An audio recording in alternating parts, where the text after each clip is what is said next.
So we have seen what is arcuate fibers. Now we will see the projection fibers. So what are projection fibers? They connect the cortex with the lower centers. They simply connect the cortex with the lower center. And which are these lower centers? These lower centers are pons, medulla, thalamus, okay, basal ganglia. All these are the lower centers with which the cortex is connected with the help of the projection fibers.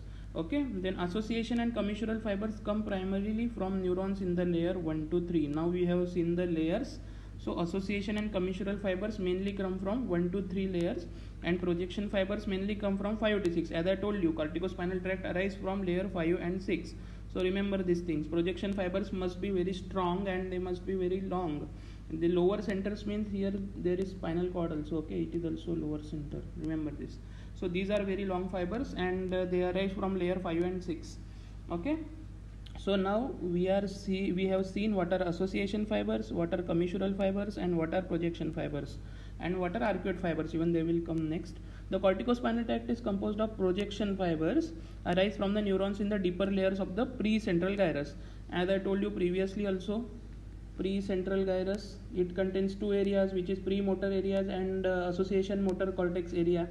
Okay, and it is concerned with motor. And what is postcentral? Postcentral gyrus is the primary sensory cortex, and there is sensory association area near the postcentral gyrus.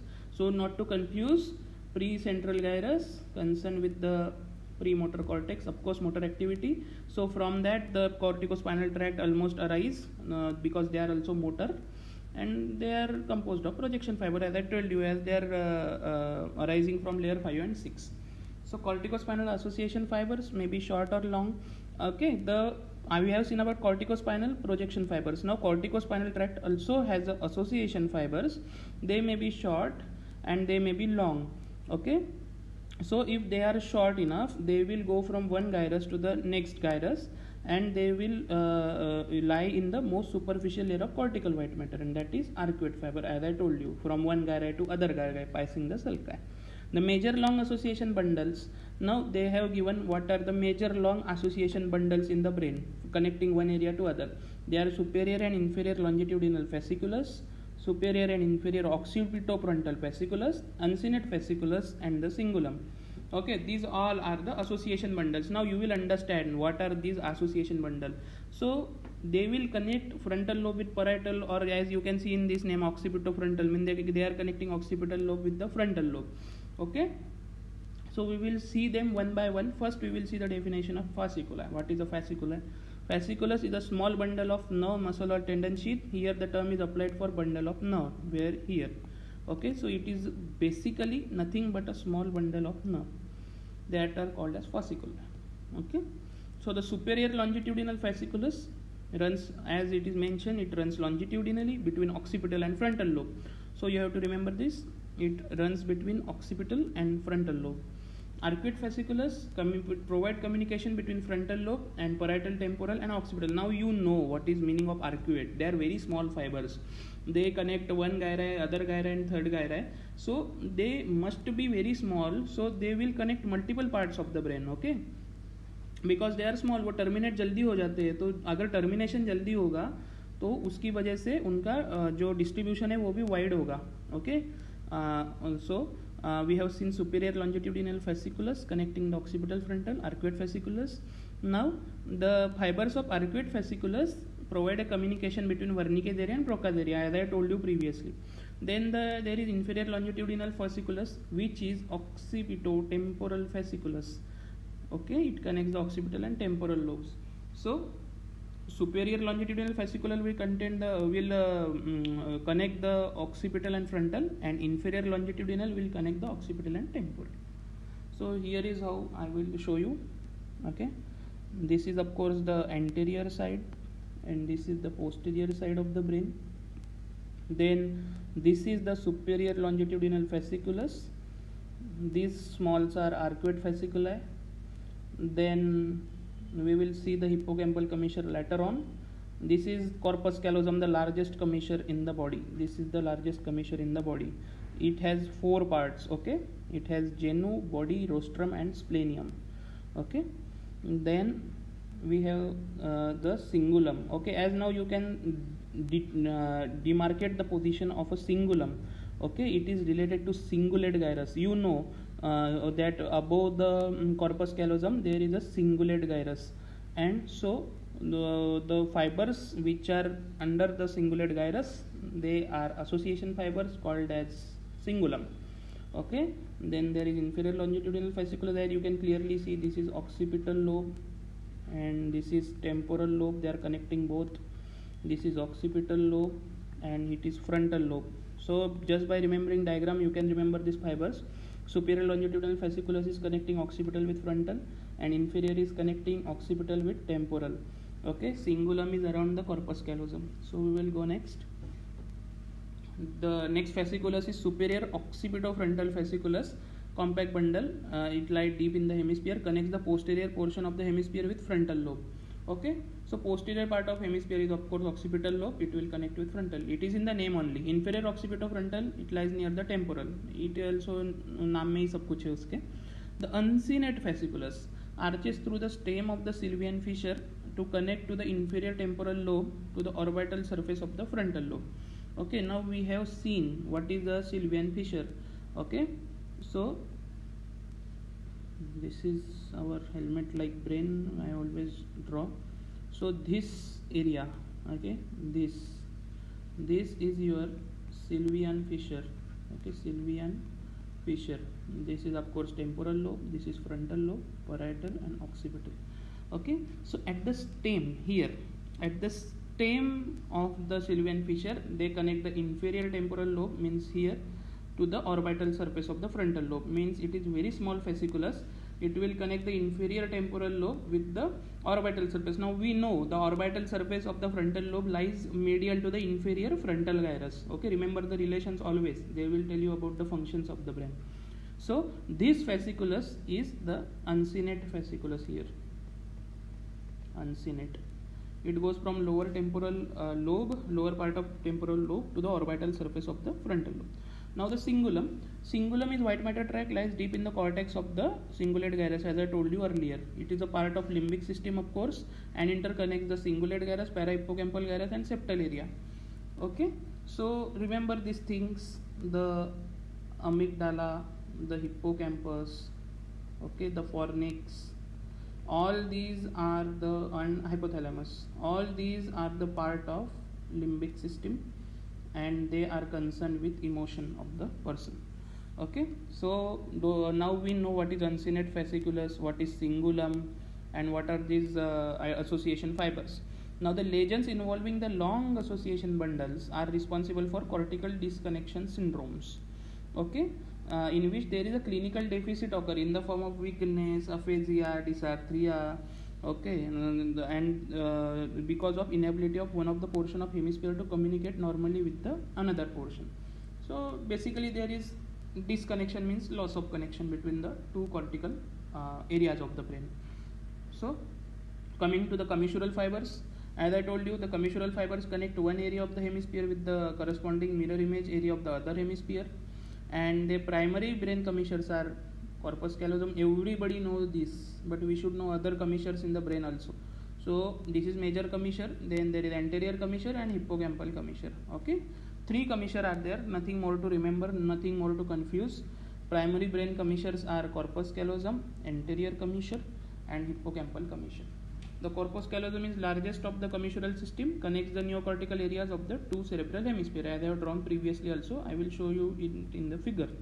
So this is corpus callosum. Now this is medial part, medial surface of the brain. Okay, there imagine that there is a other part of the cerebrum also, which is, if we join them, this structure will become a symmetric bilateral structure. So this is just to show you the part of the corpus callosum.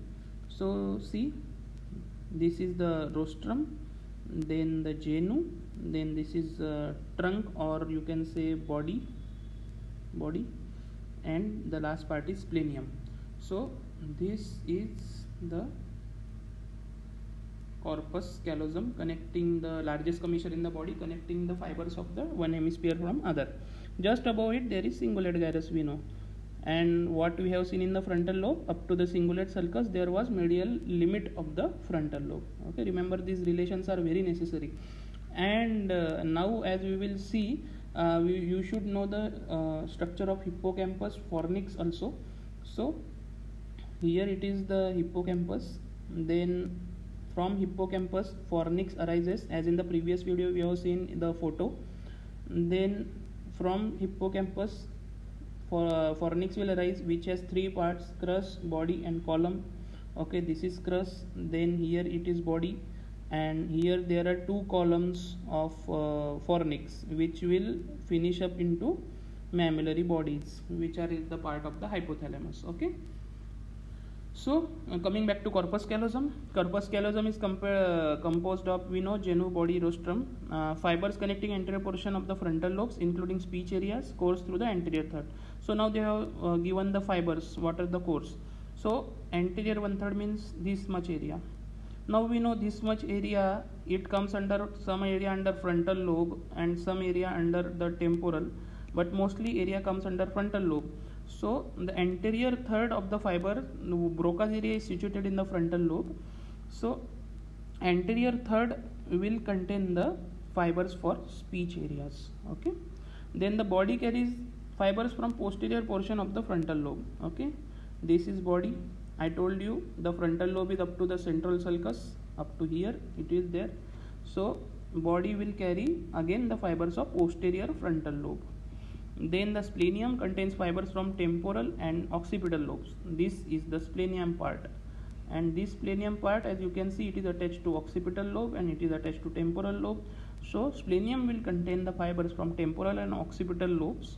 Callosum does not contain crossing fiber from striate cortex or hand area. Okay, these areas communicate by transcallosal connections. So we should remember that कोई crossing of fibers is not there in the corpus callosum. It is just connecting the one neurons of the one hemisphere with the other neurons in the other hemisphere.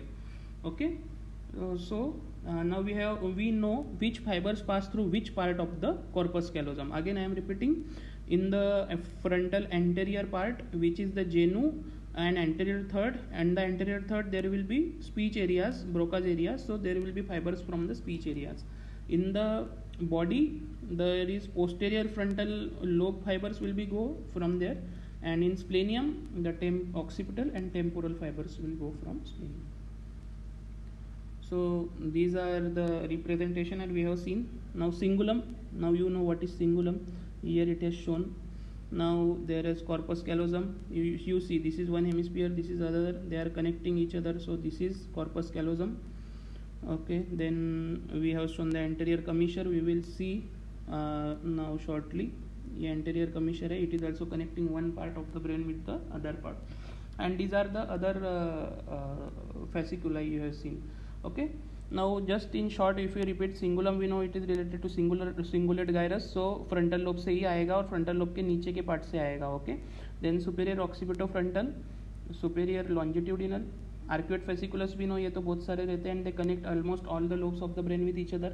Uncinate fasciculus we know it is from temporal lobe to frontal lobe, orbital surface तक जाता है, वो uncinate है. Then inferior occipital fasciculus, inferior longitudinal. Now we know each and every fasciculus. Okay, so applied aspect. On applied aspect, if there is agenesis of the corpus callosum, then there is a common developmental defect. Okay, but most often patient will not present to you, there will be no symptoms, but if they are present, they will be very severe and there will be mental retardation, seizure or motor deficit. Just a syndrome De Jong has mentioned, that is the Marchia-Fava-Bignami disease, and it is a rare condition related to chronic alcoholism and undernutrition. It is characterized by necrosis and degeneration of middle 2/3 of corpus callosum. So it is one of the pathology of corpus callosum to remember. Okay, so 2/3 of the corpus callosum will become degenerated और उसकी वजह से patient को seizure, mental retardation, motor deficit होंगे. So tumors, particularly gliomas, may involve corpus callosum. Okay, particularly butterfly glioma. Then anterior cerebral artery thrombosis may cause softening of a large part of corpus callosum. Okay, so artery related to corpus callosum is anterior cerebral artery. because anterocerebral artery thrombosis, you know, most of the part of the corpus callosum is in the frontal lobe, and to which artery supplies the frontal lobe is anterocerebral artery. So almost corpus callosum will be related to the ACA, that is anterocerebral artery. It does not mean that it is not related to MCA. Okay, there are also branches, pericallosal artery and Rolandic arteries from MCA, which may also give supply to the corpus callosum. But here in the applied they have said anterior cerebral artery thrombosis, they cause softening, mental symptoms are very prominent, and they are loss of memory, difficulty in concentration, personality changes. Then the commissurotomy is the division of corpus callosum.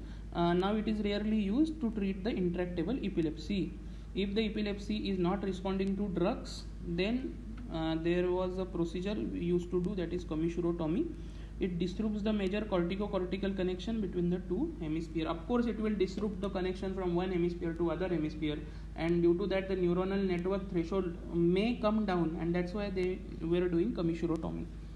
So next is we have now finished the corpus callosum part. Now we will start with the anterior commissure. The anterior commissure connects the olfactory bulbs, amygdala and basal forebrain regions of the two sides. It lies in the lamina terminalis, forming the part of anterior wall of the third ventricle above the optic chiasma, okay, and below the rostrum of corpus callosum. So see how closely they are related. To the corpus callosum, rostrum part of the corpus callosum, okay, they are present below it, and mainly they connect olfactory, means this is which now? First now. Smell. Now false smell is olfactory. So they will connect the olfactory, amygdala regions of the two side. Okay, then the hippocampal commissure, they runs between the two crura of the fornix. I will show you it in figure. Okay, previously which figure we have seen, these two hippocampi we have seen, then this fornix comes out from that. Again I will draw this. These were two mammillary bodies. Here is the one, and there were two cruras of the fornix.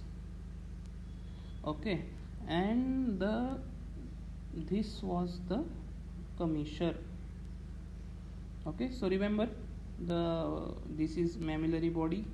This big structure you are appearing is fornix. Now I shown you the previously the part of fornix already. Then this is hippocampus. Okay, so these two columns of fornix are connected by this hippocampal commissure. So it is not much big. Okay, it is very small commissure, but okay, there is a commissure, so we have mentioned it. So we have finished with the commissure. Here it is diagram. Actually I didn't remember, I have uploaded it already. So this was I am trying to draw. This is commissure of fornix, this is crura, and the mammillary body is hippocampus. I have already drawn this. Now the projection fibers, water projection fibers, they descend to more caudal structures including the basal ganglia, thalamus, reticular formation, nucleus and spinal cord. As I told you, projection fibers, they arise from layer 5th and 6th of the cortex, and that's why they constitute the part of corticospinal tract also. They arise from cortex and they jump to the long distances. Okay, then afferent projection fibers arise from the deeper structures such as thalamus, striatum, project to the cortex.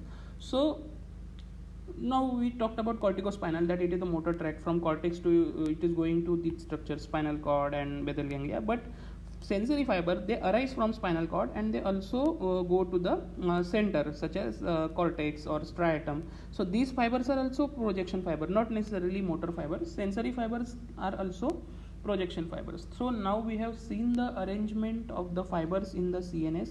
We have seen the association fibers, we have seen the projection fibers, we have seen the commissural fibers, and we have also seen the arrangement of the cortical layers of the brain. Okay, and most important layer to remember in that is layer number 5, which is a external pyramidal layer, internal pyramidal layer, sorry. Okay, so that is to be remembered.